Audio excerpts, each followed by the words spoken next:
Good morning, and thank you all for traveling to Washington, D.C. to participate in this Counter-ISIS-Daesh Ministerial Conference. It is indeed encouraging to see the attendance. When the forces of ISIS and Daesh tune into their TVs and their computer monitors, they will see the strength of a combined 68 nations and organizations. Together we share a resolve to deal ISIS or Daesh a lasting defeat. Our coalition is united in stopping an ISIS resurgence, halting its global ambitions, and discrediting its ideological narrative. And we're ready to grow stronger and stay aggressive in this battle. President Trump, in his recent address to the joint session of Congress, made clear that it is the policy of the United States to demolish and destroy this barbaric terrorist organization. That is what we are going to do. Many of us here today represent countries who know ISIS's carnage firsthand. In fact, today marks 1 year since 32 innocent people were killed and 300 wounded in attacks in Brussels. The Belgian foreign minister is home commemorating this solemn day for his country, but we are grateful to have the ambassador from our ally Belgium joining us today. In the same month as the attack in Brussels, a child was killed and 600 Iraqis were injured in an ISIS chemical weapons attack in Taza, just south of Kirkuk. ISIS has carried out horrific attacks in the streets of Paris and Istanbul, each planned from its headquarters in Raqqa. The United States has also experienced attacks inspired by ISIS on social media, a phenomenon we are working to combat together and which will be a major point of discussion among us today. As we commemorate and mourn for the victims of ISIS's hatred, let us also honor them with unwavering dedication to victory. The great commonality among we who have gathered today is a commitment to bringing down a global force of evil. And I emphasize the word commitment. The success of our mission depends on a continual devotion to our stated objective of defeating this terrorist organization. In the run-up to this meeting, we identified over $2 billion in humanitarian stabilization and demining needs for liberated areas in Iraq and Syria for 2017. I'm pleased to announce that we have surpassed that total in dollar pledges. Let's fulfill our pledges so we can quickly disperse the funds we need to carry out operations for the rest of the year. Reflecting on the past year or so, we should be encouraged by the significant progress we as a coalition are making. In addition to the latest meaningful financial contributions, the flow of foreign terrorist fighters into Syria and Iraq is down 90% over the past year. It is harder for terrorists to get in, and more importantly, harder for them to get out to threaten our homelands. Turkey has pushed ISIS off the Turkey-Syria border through Operations Euphrates Shield. This entire border is now inaccessible to ISIS, and we will ensure that it stays that way. Nearly all of Abu Bakr al-Baghdadi's deputies are now dead, including the mastermind behind the attacks in Brussels, Paris, and elsewhere. It is only a matter of time before Baghdadi himself meets this same fate. The Libyan government of National Accord, aligned fighters from Misrata, routed ISIS in Sirte, depriving ISIS of its only territory outside of Iraq and Syria. We're pleased to have representatives of the Libyan government with us here today. In Iraq and Syria, our partners on the ground have liberated 50,000 square kilometers of territory from ISIS, freeing nearly 2.5 million people in cities, villages, and towns. Most importantly, the liberation of all of this territory has held. ISIS has recovered none of it. 17 coalition members are producing content in 5 languages to counteract ISIS's propaganda and its attack on its online presence. These efforts have yielded a 75% reduction of ISIS content on the internet in 1 year, and the takedown of 475,000 ISIS-linked Twitter accounts. In Iraq, more than 1.5 million Iraqis have now returned to their homes in areas that had been under control of ISIS. The displacement flow outward has been reversed, and this is a trend we must ensure continues. And neighboring countries closest to the conflict, like Jordan, Turkey, and Lebanon, have undertaken a widespread humanitarian response to the regional refugee crisis, including the acceptance of millions of refugees, many of whom they are working to reintegrate into normal life in their own nations. We especially should recognize the Republic of Iraq. Prime Minister Abadi, who is with me on stage, has shown commitment and courage, often visiting the front lines to encourage his troops and ensure that people are being cared for after the battles. His desire for stability and inclusive governance drives his vision for the future of Iraq. The ongoing Iraqi-led retaking of Mosul is pushing ISIS out of a key stronghold and liberating more than 1 million civilians. Iraqi forces, many trained by our coalition, are performing heroically and placing protection of civilians at the forefront of their military plan. This Mosul campaign could not have succeeded without the cooperation between the Iraqi security forces and the Kurdish Peshmerga. I am pleased to see a representative from Kurdistan Regional Government, Mr. Fuad Hussein, here today with Prime Minister Abadi. It is this close cooperation between the Iraqi people and their leaders that hastens ISIS's ultimate defeat and ensures it can never return to Iraq. Hard-fought victories in Iraq and Syria have swung the momentum in our coalition's favor. But we must increase the intensity of our efforts and solidify our gains in the next phase of the counter-ISIS fight. Degradation of ISIS is not the end goal. We must defeat ISIS. I recognize there are many pressing challenges in the Middle East, but defeating ISIS is the United States' #1 goal in the region. As we've said before, when everything is a priority, nothing is a priority. We must continue to keep our focus on the most urgent matter at hand. At this moment, we are still in a phase characterized by major military operations. The expansion of ISIS has necessitated a large-scale military response, and our offensive measures are reclaiming areas in Iraq and Syria in which ISIS has had a large and destructive footprint. Our end goal in this phase is the regional elimination of ISIS through military force. The military power of the coalition will remain where this fraudulent caliphate has existed in order to set the conditions for a full recovery from the tyranny of ISIS.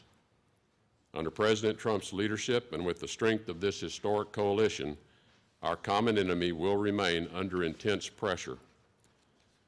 Soon, our efforts in Iraq and Syria will enter a new phase, defined by a transition from major military operations to stabilization.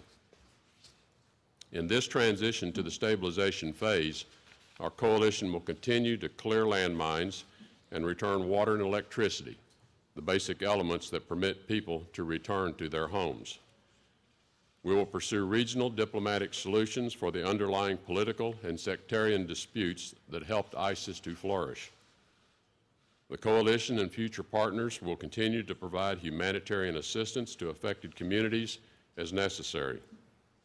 We appreciate the work of the UN-managed funding facility for immediate stabilization, which has helped Iraq return home over 500,000 displaced persons in Anbar province alone. Continuing coalition support for police training will be essential, as will be coalition support for demining and clearing hazardous materials. We will continue to facilitate the return of people to their homes and work with local political leadership. They will provide stable and fair governance, rebuild infrastructure, and provide the essential services. We will use our diplomatic presence on the ground to facilitate channels of dialogue between local leadership and coalition partners. These initiatives are working well in Iraq, and we are working to tailor a similar approach specific to the challenges in Syria. While a more defined course of action in Syria is still coming together, I can say the United States will increase our pressure on ISIS and al-Qaeda and will work to establish interim zones of stability through ceasefires to allow refugees to go home. As a coalition, we are not in the business of nation building, or reconstruction. We must ensure that our respective nations' precious and limited resources are devoted to preventing the resurgence of ISIS and equipping the war-torn communities to take the lead in rebuilding their institutions and returning to stability. A successful stabilization period will improve daily life for millions of people. Today, in East Mosul, stabilization projects are clearing rubble, clearing landmines, restoring water services and electricity, and nearly 30,000 boys and girls are now back in school. These efforts are being led by Iraqis locally, in cooperation with the central government under the leadership of Prime Minister Abadi. A successful stabilization phase will set the stage for a successful normalization phase. In the normalization phase, local leaders and local governments will take on the process of restoring their communities in the wake of ISIS with our support. The development of a rejuvenated civil society in these places will lead to a disenfranchisement of ISIS and the emergence of stability and peace where there was once chaos and suffering. But none of this will happen automatically. We all need to support this effort. To date, in Iraq and Syria, the United States provides 75% of the military resources supporting our local partners in their fight against ISIS. For humanitarian and stabilization support, the ratio is reversed, with the United States providing 25% and the rest of the coalition providing 75%. The United States will do its part, but the circumstances on the ground require more from all of you. I ask each country to examine how it can best support these vital stabilization efforts, especially in regard to contribution of military and financial resources. As we stabilize areas encompassing ISIS's physical caliphates in Iraq and Syria, we also must prevent their seeds of hatred from taking root elsewhere. The loss of territory in Iraq and Syria has forced ISIS to extend its current branches and build new bases of operations in countries around the world. Already we are seeing ISIS-linked cells from the Pacific Rim to Central Asia to South America. Just this month, dozens of people were killed and wounded when members of ISIS disguised as doctors attacked a hospital in Kabul, Afghanistan. We know military strength will stop ISIS on a battlefield, but it is the combined strength of our coalition that will be the final blow to ISIS. In order to stay ahead of a global outbreak, we must all adopt the following countermeasures. First, continue to persist with in-country counterterrorism and law enforcement operations. All of us must maintain pressure on ISIS's networks within our own countries and take decisive law enforcement action to stop its growth. ISIS is connected across every continent, and we must work to break every link in its chain. Interpol is the newest member of our coalition and is critical to closing all routes through which ISIS terrorists seek to travel and threaten our homelands. Second, we need greater intelligence and information sharing within our own domestic intelligence agencies and among our nations. Our information sharing as a coalition has prevented a number of attacks, and this must expand and accelerate, regardless of departmental or international rivalries. One example of this is West African nations who have put aside national differences to combat Boko Haram. Let us build on this good example. We also must look this enemy's ideology in the eyes for what it is, a warped interpretation of Islam that threatens all of our people. As His Majesty King Abdullah II of Jordan has recently said, and I quote, "Everything they are, everything they do is a blatant violation of my faith," end quote. ISIS fighters are not all from poor or impoverished communities. Many come from middle class or even upper class backgrounds, drawn to a radical and false utopian vision that purports to be based upon the Quran. Muslim partners and leaders of their faith must combat this perverse ideological message, and we are grateful that so many have and are ready to take up this responsibility. Lastly, in tandem with our aggressive pushback on the ground in multiple countries, We must break ISIS's ability to spread its message and recruit new followers online. A digital caliphate must not flourish in the place of a physical one. As we have seen from attacks in Nice, Berlin, Orlando, and San Bernardino, the internet is ISIS's best weapon for turning a recruit into a self-radicalized attacker. As traveling to Iraq and Syria as a fighter has become more difficult, ISIS's new call has become, and I quote, "Stay where you are, wage war in Daesh's name, wherever you live." ISIS's handlers around the world spend their days at keyboard communicating with a would-be terrorist, methodically feeding a recruit's deranged desire to develop local networks or carry out attacks in their own countries. We are making progress, but we need to do more to attack this threat. Our coalition's 24/7 counter-messaging hubs in the UAE, the UK, and Malaysia are having an impact, and these types of efforts should be replicated and expanded elsewhere. Counter-messaging efforts should continue both in the online arena and on the ground in countries where religious leaders have opportunities to speak out against radicalization. Our Muslim partners, particularly Saudi Arabia and Egypt, have important roles to play in combating the message of ISIS and other radical Islamic terrorist groups. We all should deepen cooperation with the tech industry to prevent encrypted technologies from serving as tools that enable extremist collaboration. We need the global tech industry to develop new advancements in the fight, and we thank those companies which are already responding to this challenge. We must capitalize on the extraordinary advancements in data analytics and algorithmic technologies to build tools that discover ISIS's propaganda and identify imminent attacks.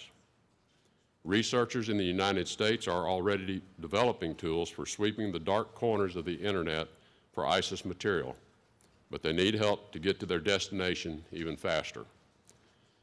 Later on, we will hear at lunch from Ali Jabbar, who will speak in great detail on how to achieve victory in this arena. But let me be clear, we must fight ISIS online as aggressively as we would on the ground. In closing, ISIS presents an ongoing challenge to our collective security. But as we have seen, it is not more powerful than we are when we stand together. We must thwart ISIS as it tries to maintain a presence on the ground and in cyberspace. We must enhance cooperation in border security, aviation security, law enforcement, financial sanctions, counter-messaging, and intelligence sharing. And we must keep making the investment in liberated areas in Iraq and Syria to help innocent people rebuild and stabilize their communities. Right now, this means continuing to clear explosives, restore water and power, deliver humanitarian and resettlement assistance, and forge partnerships with local leaders who reject extremism. Our time today is an opportunity for the open and honest exchange of information and encouragement. As allies dedicated to defeating a common enemy, we should strive to understand and respect one another's perspectives and adopt the ideas that will achieve our mission. Most of all, now is the time to strengthen our shared commitment to security and invest in a fight in which we all have a stake. Thank you very much.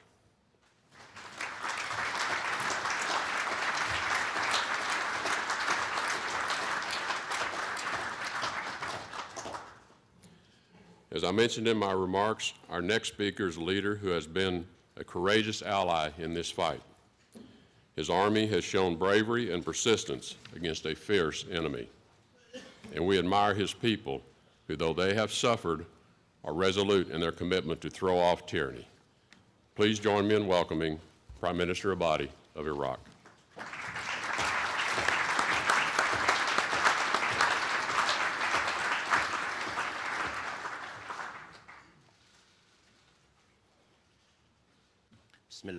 In the name of God, most compassionate, most merciful, Secretary Tillerson, Your Excellencies, heads of delegations, ladies and gentlemen, peace of God be upon you. Since our previous meeting for the Global Coalition in this coalition against Daesh. We have achieved many great victories. We were able to achieve all these victories by cooperating together, and the brave fighting of the Iraqis on the ground, a fighting that went from south of Baghdad to its western part, and today we're fighting with bravery in Mosul. Before coming to this meeting in Washington, I was in Mosul, visited the front lines, found the Arab fighting side by side with the Kurd and the Christian, with the Muslim and with the Yazidi and the Cherki and the Turkmen.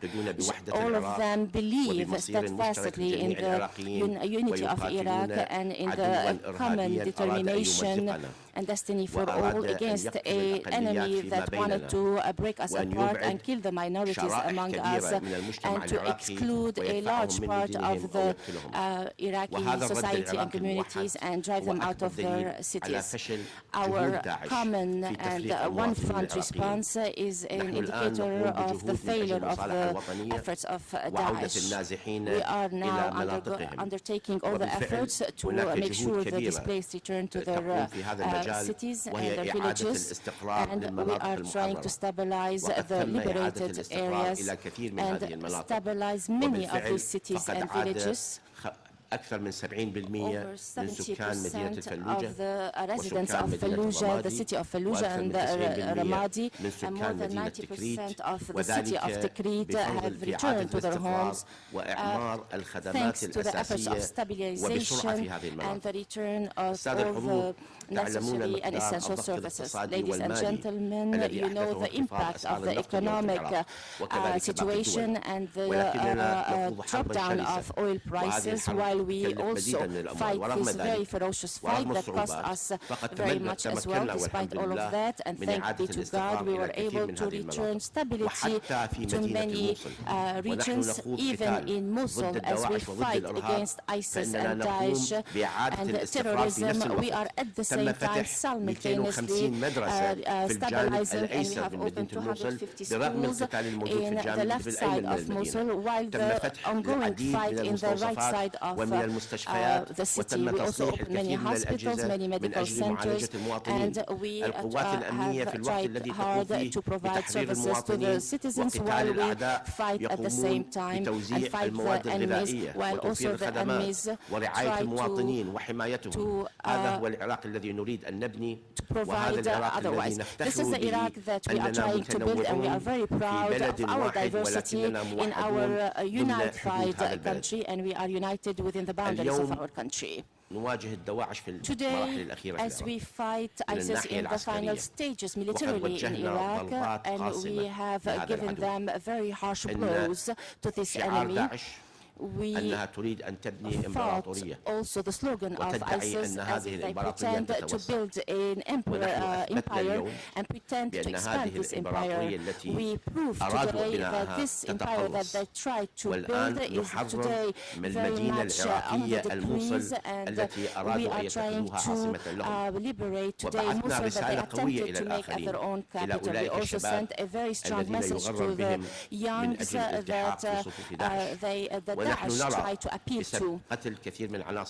We see many Daesh members being killed, and many of those who try to get recruited with ISIS. We are on the decrease. We broke many of their dreams. Today, for that reason, Daesh is resorting to many terrorist attacks in Afghanistan, Pakistan, Iraq, and many other places in Europe in order to send a message that they are still standing, and they want for those young people to go fight in strength. Today, our fight on Daesh and against Daesh is a major victory. Today, we are in the stage of completely decimating Daesh and not containing it. We are not containing it. Containing Daesh is not, it's a very dangerous matter, and we cannot go there.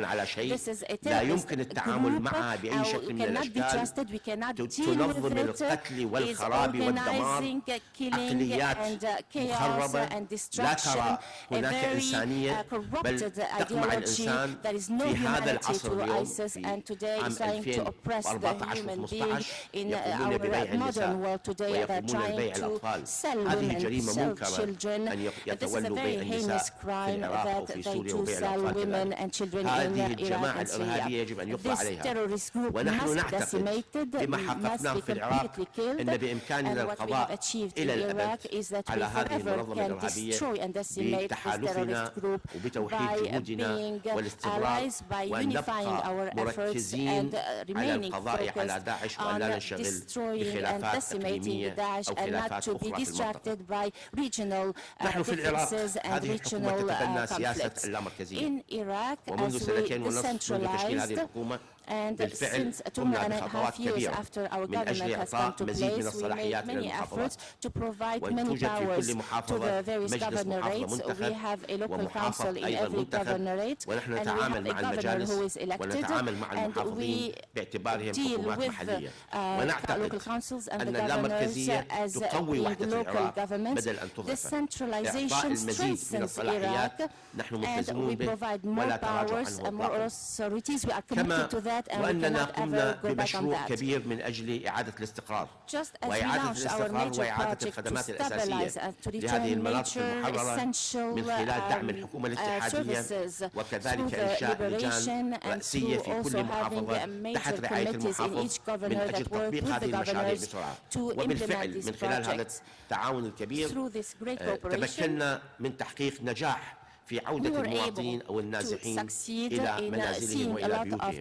والآن توجد هناك حركة اقتصادية كبيرة في هذه المدن التي تم تحريرها، لأن عودة المواطنين تمكنهم من القيام بأعمالهم والقيام بنشاطهم الاقتصادي والقيام بأمور تخص الاقتصاد وتدعم الحركة الاقتصادية. وخلال 2.5 بالرغم من وجود إرهاب داعش لقد زاد العراق من إنتاجه النفطي، والآن العراق يمكن أن يصل إلى سقف 5 ملايين برميل يوميا من الإنتاج النفطي. وبالرغم من كلفة الحرب وبالرغم من تدمير الحرب، لكن هذا لا يمنعنا من التقدم في مجالات أخرى وتزويد الخدمات للمواطنين وتقديم الدعم لهم. وفي العراق منذ 20 شهر هناك مظاهرات تكاد تكون بشكل يومي من مختلف المواطنين في العراق يطالبون بحقوق ويعبرون عن وجهة نظرهم، ونحن نحترم ذلك. الديمقراطية في العراق الآن تحترم إرادة المواطن، والأجهزة والقوات الأمنية توفر الحماية لهؤلاء المواطنين الذين يعبرون عن رأيهم ما داموا يلتزمون بالقانون وما داموا يلتزمون بحقوق المواطنين وعدم الاعتداء على الأملاك العامة والأملاك الخاصة للمواطنين. وهذا تطور كبير في بلد كان يقمع وكان يحاسب الإنسان ويحكم بالإعدام على مجرد أن يكتب منشورا معارضا للنظام أو مجرد أن ينتقد رأس النظام. وهذا التقدم الذي حققناه في العراق نأمل أن يعم بشكل أكبر وأن يتم توفير مثل هذه الحرية في باقي المناطق. نحن ننتصر على داعش بديمقراطيتنا، وننتصر على داعش بتماسكنا ووحدتنا، وننتصر على داعش بتنوعنا. داعش ترفض التنوع وتقتل الذين يختلفون معهم والذين لا يمثلون ما يعتقدون به. ونحن نثبت للآخرين أننا موحدون رغم الاختلاف وجهات نظرنا ورغم تعدد انتماءاتنا. العراق منذ أن أنشئ ومنذ القدم يوجد فيه مثل هذا التنوع وعاش لمئات القرون وفق هذا التنوع. وأضرب مثالا أن الملوية التي في سامراء التي بنيت قبل 1000 عام وخضعت لاحتلال المغول واحتلال غيرهم وبقت صامدة، ولكن أثناء تواجد القاعدة قبل داعش تم تدميرها في الأعلى وتفجيرها من الأعلى. وهذا يدلل حجم التدمير الذي تسببه هذه الجماعات الإرهابية والتي لا يمكن السماح لها بالبقاء. أنا أرجو أن نتفق على تعريف مشترك بأن هذه المنظمة إرهابية والمنظمات المشابهة إرهابية. من غير الصحيح أن أعتبر داعش منظمة إرهابية عندما تعمل ضدي، ولا أعتبرها منظمة إرهابية عندما تقوم بأعمال إرهابية في مناطق أخرى. يجب أن نكون موحدين. الخطر الداعشي والخطر الإرهابي يعم المنطقة إذا تسامحنا معه، وإذا تساهلنا معه. يجب أن نتوحد للقضاء على داعش، ويمكننا اليوم القضاء على داعش في هذا الإطار. إذا كنا نتعاون باستمرار وندعو إلى استمرار هذا التعاون في التحالف الدولي ضد داعش من أجل إنهاء داعش والاستيقاظ، وبإمكاننا أن نقضي على داعش في هذه اللحظات الأخيرة. ونحن رغم هذا الحرب بدأنا برنامجا طموحا للإصلاح في العراق، وهذا الإصلاح يشمل تبسيط الإجراءات المواطنية، يشمل إنهاء البيروقراطية والروتين أو إضعافها، ويشمل محاربة الفساد. من حق المواطنين أن يعرفوا أين تذهب الثروة التي هم لها. الثروة العراقية والنفط العراقي لجميع العراقيين، وليس لفئة دون أخرى، وليس لحاكم دون مواطنين، وليس لمنطقة دون أخرى. هذه الثروة لكل العراقيين باختلاف انتماءاتهم وتوجهاتهم، ونحن حريصون على محاربة الإرهاب. إن الإرهاب آفة كما قلنا في العراق، آفة لا تقل خطورة عن الإرهاب. إن الفساد آفة لا تقل خطورة عن الإرهاب مطلقا، إنها تسرق قوت المواطنين وثروة المواطنين وتؤدي إلى تداعيات خطيرة. إن انهيار بعض قطاعات الجيش العراقي وانهيار المقاومة العراقية عند دخول داعش إلى العراق أحد أهم أسباب الفساد. لا يمكن للمقاتل ولا يمكن للجندي أن يقاتل إذا رأى أن قائده وأن ضابطه وأن أمره فاسد، ولا يمكن للموظف أن يعمل بجد وإخلاص إذا رأى أن مسؤوله فاسد. ولهذا محاربة الفساد أعلم أنها ليست سهلة، ونعلم أن لها معارضون كثر، ولكن لأن هناك فساد مؤسسي وهناك فساد ربما an institutional corruption as well and has been festering for a long time. However, we are determined to eradicate it in order to rid Iraq of this evil. Corruption and terrorism are a common plague, and we are cooperating هدف الإرهابيين بشكل مباشر to fight against the goal of the terrorists who try to use corruption to further their goals. We are determined to fight ISIS. There is an Iraqi today force fighting the counter-terrorism unit of the Iraqi army and the Peshmerga with us for the first time in the history of Iraq, fighting side by side. Today Iraqis are fighting side by side with the Peshmergas, not against each other but together against the terrorism of Daesh. This is not a matter of interest. It is the relationship between the Iraqi army and the Peshmerga has been sound and excellent, and there is a great deal of cooperation and understanding. I can say very much and affirm that the Iraqi army today has earned the respect of the Iraqi citizens. We work for all the Iraqis, and this is our direction as well for our security internal forces and to our military forces and to all the other units that their goals is to protect the Iraqi citizen and not to oppress the citizen, providing security for the citizen, protecting the citizen, and we hold accountable any violation that we can assert by law that is violating the human rights and the dignity of people. We have also demonstrated that we hold people accountable for that. Also, there are volunteers from the Iraqi people who also participated in the fight from the various groups of the Iraqis, Sunni, Shia, Turkmen, Yazidis, Christians, Shabak, and all the other governorates. جنبا إلى جنب مع قواتنا الأمنية وتحت قيادة قواتنا الأمنية من أجل طرد الدواعش. إن مجلس النواب العراقي قام بتشريع قانون الحج الشعبي وقانون الحج الشعبي حسب ما قرره مجلس النواب يتألف أن هذا الحج الشعبي يكون تحت قيادة الدولة، قيادة القادة العام للقوات المسلحة والذي هو رئيس الوزراء، وأن الحج الشعبي ضمن منظومة الدولة العراقية تنطبق عليها الأنظمة العسكرية العراقية والانضباط العراقي في المؤسسة العسكرية، وكذلك لا يجوز باعتبارها جهاز أمني عسكري لا يجوز لها أن تدمج السياسة بالجانب العسكري والجانب الأمني، وهذا أمر مهم لأننا مقبلون على انتخابات محلية ومقبلون على انتخابات برلمانية في العام القادم، ولا يجوز ولا ينبغي لفئات سياسية تحمل السلاح أن تخوض هذه الانتخابات. يجب فصل السلاح عن الجانب السياسي، ولا يجوز أن يكون أي سلاح خاطئ خارج إطار الدولة.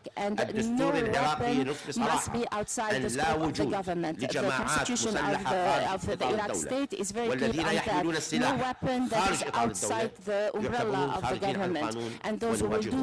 وبالتالي قانون الحشد الشعبي يأتي بهؤلاء المقاتلين الذين قاتلوا بشجاعة والذين قاتلوا ببسالة والذين ضحوا بأنفسهم وضحوا بما يملكون من أجل الدفاع عن الوطن ومن أجل الدفاع عن العراقيين، يكونوا ضمن هذه المنظومة تحت القيادة العراقية وضمن القانون العراقي، ولا يسمح لآخر بحمل السلاح خارج هذه المنظومة. ونحن حريصون على استيعاب كل المواطنين من أجل عزة هذا البلد ومن أجل قضاء الإرهاب. السادة الحضور، الإرهاب لا يهدد العراق كما رأيتم، يهدد المنطقة بل يهدد العالم. This threat threatens the entire world, the entire threatens the region, just like you said, Mr. Secretary. This heinous terrorism is very dangerous. This is a very dangerous group. We were talking about Al-Qaeda and its terrorism, and the Al-Qaeda groups are still there. Now we have moved to the terrorism of ISIS, very dangerous وهناك فصائل أخرى إرهابية متنوعة في إرهابها. علينا القضاء على هذا الإرهاب لأنه لا يدعنا أن نتقدم إلى الأمام. يستنزف طاقاتنا، يستنزف جهودنا، ويستنزف إمكانياتنا الاقتصادية ويمنع التقدم ويمنع الحركة. محاربة الإرهاب يقتضي أن نغير من أسلوب عملنا ومن requires us to change our way of doing things and our way of governing. يستغل الظلم الذي Terrorism يحصل is في المنطقة. exploiting the injustice that is happening in the region and exploiting the regional conflict that is happening in the region. When there is a regional conflict, there is void, and when the regions that are suffering from void, terrorism will exploit. Therefore, I call on containing the regional differences and the regional conflicts, because these are one of the main reasons to seeing these groups rise, that's in Syria and Libya and other places. Where these groups are rising. بكل الدعم الذي يقدم لنا. We welcome all the support that is offered to Iraq and thank everyone who supports in the global coalition that supports Iraq. This coalition proves that we can fight together terrorism. We all have common interests. Iraq is not begging for support and is not asking for support from a position of weakness, but we all are asking for it all together, all in the same boat, all on the same ship facing this terrorism, and we fight side by side on the ground, and we benefit from all the logistical support and all the air support that is being given to us and to our forces as we move forward to the next phase to protect our borders and rebuild our countries. We have the means to deal with that. We have absorbed and we're working with all the components of Iraq. I can't pretend that we have resolved all our issues, but these problems go back to many years in the past when Saddam and the Ba'ath regime oppressed the Iraqi people and fought many wars in the region and destroyed the means of the Iraqi people until 2003, and the heinous terrorist attacks by the terrorists on Iraq who came from around 100 countries from all over the world. We have to cooperate to contain these and destroy these terrorism and these terrorists and prevent them from expanding their efforts. And again, not containing ISIS, but destroy and decimate Daesh. And thank you, peace of God be upon you all. Thank you for listening.